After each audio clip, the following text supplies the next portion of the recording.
To learn about the off-grid lifestyle and to be inspired to live your dreams, click subscribe so you don't miss anything.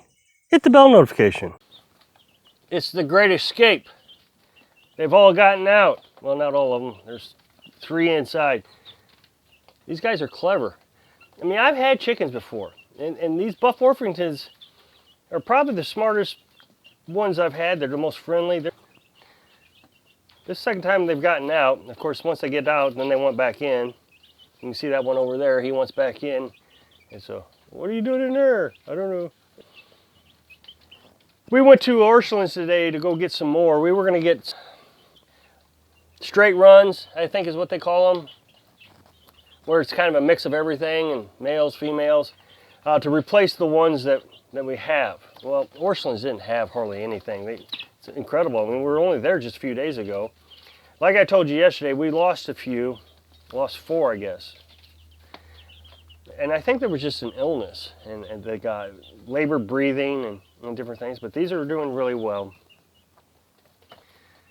I mean, look at them, they're just loving this. Should have let them all out. They're already going to the bathroom all over the floor, so why not? So we went ahead and took the board down so they all could come out. Now they're just kind of swapping spots, going in and out. They're all confused. Our original plan was to have 6 chickens. So we ordered 10. You know, I've went through this story several times and bought them online. They shipped them out, and the mail carrier didn't call us. They brought them out, and so the cold weather killed them. But our goal was to have 6 by the time it was all said and done. So I forget when we went, just a few days ago, got these chickens. We got 12 of them. And now we've lost 4, so that leaves us 8. Well, that still leaves us 2 more than what we had hoped to have by the time it all settled down. So one of them, as you know, yesterday, this video, see how curious they are? Look at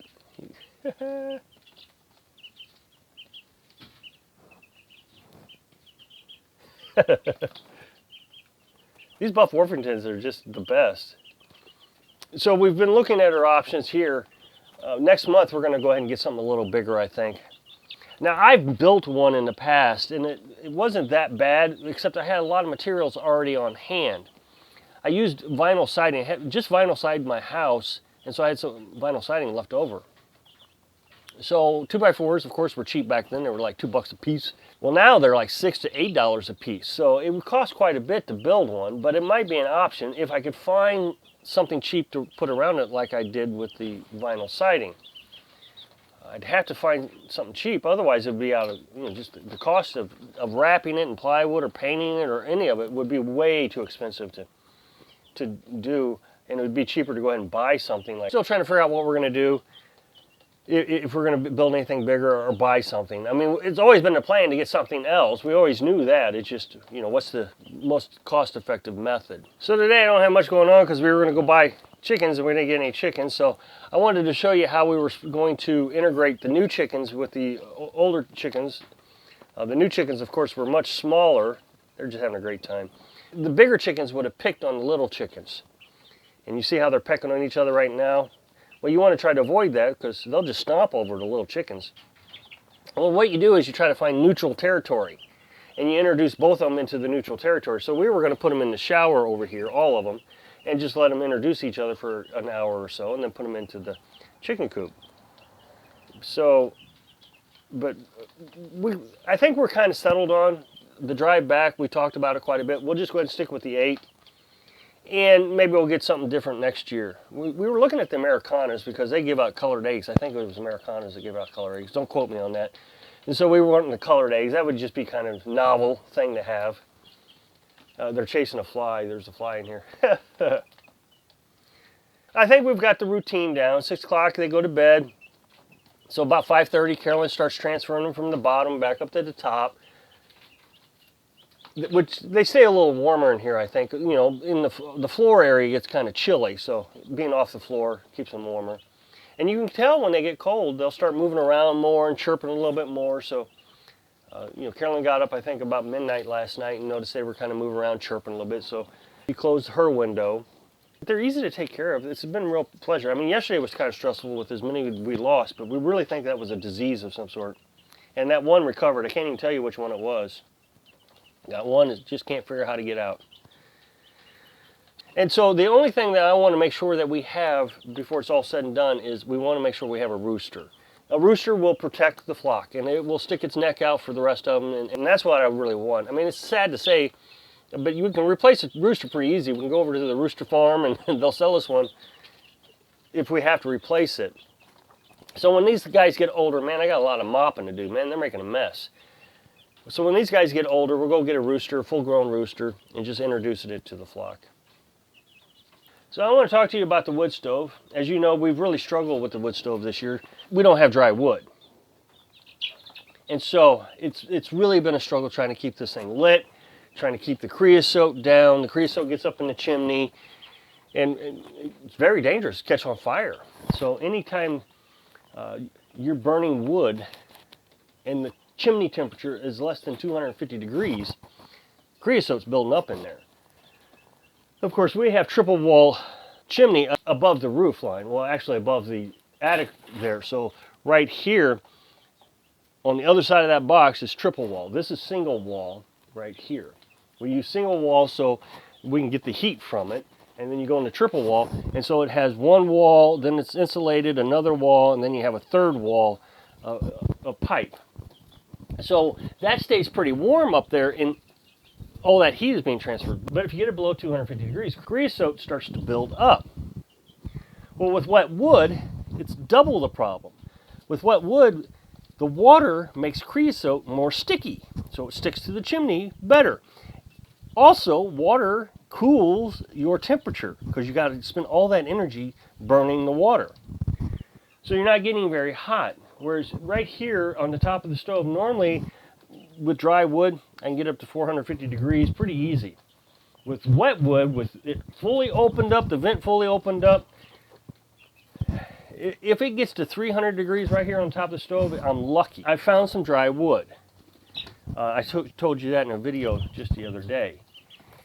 Well, so I put it in yesterday, and I couldn't get it to burn. I mean, it just wouldn't burn. I opened up the door, and smoke kept rolling out. Well, that was an indication that the smoke isn't going up in the chimney, right? It was clogged. It was obvious that it was clogged. So I went up there. Of course, the roof was wet, so of course it was a real struggle. But I went up on the roof, and I took the chimney cap off. It's a little cap that keeps the birds and everything, rain from falling into the chimney. And it was completely clogged. Well, I say completely. It wasn't completely clogged, but it was, I would say 90% of it was clogged. So what it is kind of like a screen material like this right here, and all that screen material had clogged up with creosote. Well, I mean, that can catch on fire. So the way a fire will start is if you get your chimney above 450 degrees, that's the ignition temperature for creosote. Of course, I wasn't getting above 250 degrees to keep the creosote down, but I also wasn't going to get up to 450 degrees to burn it out. Well, of course, you don't want to burn it out because you have a chimney fire then. So I had to get it up there and take that chimney cap off and clean it. Dangerous conditions anytime you run wet wood in your newer stoves. Now, I just told you the other day, a guy gave us a whole truckload of firewood, and it's wet. He knew it was wet, and he started asking me questions. He says, I used to have a wood stove when I was a kid, and we burned all kinds of wood, cut down a tree and throw it in the stove, and I never had a problem. He says, I already had to clean the chimney out because of creosote. Do you have that problem? And I explained to him, you got to have 20%. He said, yeah, my wife said that. And I told him, you got to buy a tester. You can buy a tester, you split the wood, you find out if it's wet. And so he was just having as many problems as I was. And he, of course, the day before I got there, he just cleaned his chimney, and you see it was all nice and shiny and pretty. These stoves are absolutely fantastic, and I would recommend them to anybody. These things are amazing. They got the reburner in it. I don't know, can you see the reburner? Those little pipes right there, like a catalytic converter. These aren't actually the catalytic converter type of stoves. There's a burn, there's a reburner, and then you have another type that actually has a catalytic converter, I guess, in the chimney. So it's a 3-stage burn is what it is. This is a 2-stage burn. But this is just fascinating to me. So what happens is when the smoke in the stove comes up, it'll hit those burners, and you'll see this poof of flame. So the reburners burn the smoke, which makes it more efficient, because that's where you lose most of your heat is in the smoke. That's a lot of material that just goes up into the sky and falls down that you're not burning. Well, this burns it. So you can actually throttle down your stove, saving on fuel costs, wood costs, or you know, if you cut your own, save on how much you're actually having to cut down. And it puts out a ton of heat. These things are great. As a matter of fact, you open the door and you can get this thing really burning really fast, but you don't get a lot of heat out of it. So just like any other old-time wood stove, it's just all the heat goes right up into the chimney. So you got to have the little flapper up here at the top and the whole thing. But when you close the door, you throttle it down with the little vent down here, it runs.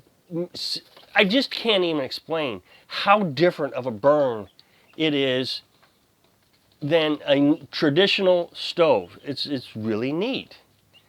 But that being said, you got to have dry wood. There's just absolutely no way of getting around it. I hope I can inspire you to enjoy the nuances of your dream. Thanks for watching.